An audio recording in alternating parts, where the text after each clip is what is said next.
And good morning. Today is your pre-market update for November 12th, 2013. We had a very lackluster market yesterday, low volume, low volatility, but that was kind of to be expected. It was Veterans Day. So generally all the traders head out to the Hamptons and they don't really they put their juniors in charge, and the juniors try to become heroes and make money on one or two stocks. So we had some new highs yesterday.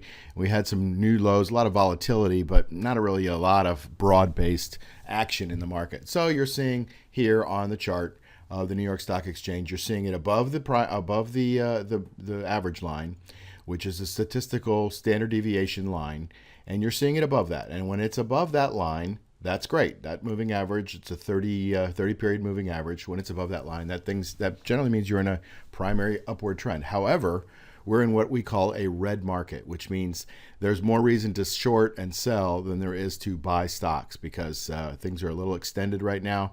Markets are bumping up into their highs. They're trying to make new highs, but they're not doing it on very big volume. All those things are not good for the market if you're long. So just the continued caution that we gave yesterday and the day before, that this is a red market. Be careful. Start taking your profits off the table, and start going short if you want to, or just maybe hedge a little bit till we get a little bit more direction in the market. But generally, a red market means you don't want to be long as much as you'd rather be short, even though we're still primarily trending up. It's just I don't see a lot of reason for the market to go up. Do you? I mean, think about it. The Fed is printing money, and they've been doing it for years, and they're about to stop. Okay, that's probably not good for the market. However, we've got a jobs report that says, hey, the market was expecting 120,000 jobs, and now we got 240,000 jobs, or something like that. 224, I think, was the number. Well, that's really good for the market. Well, when things are good for the market, the Fed says, well, maybe we don't need to print as much money.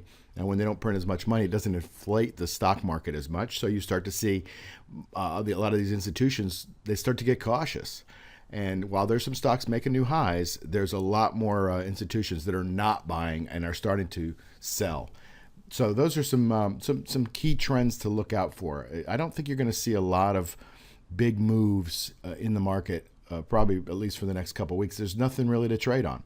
Now, there is a saying that says the markets climb a wall of worry, and when there's a lot of worry in the market, markets tend to climb kind of slowly, and that's a really nice orderly climb. But right now there's not a lot of worry, there's not a lot of bad things, there's not a lot of good things. You've got this Obamacare thing that is a disaster. We've got Congress that can't get anything done. It's a disaster. We've got a lot of stalemates going on, but we don't have a lot of bad news. Like a couple of years ago, we had the Greece problem, we had the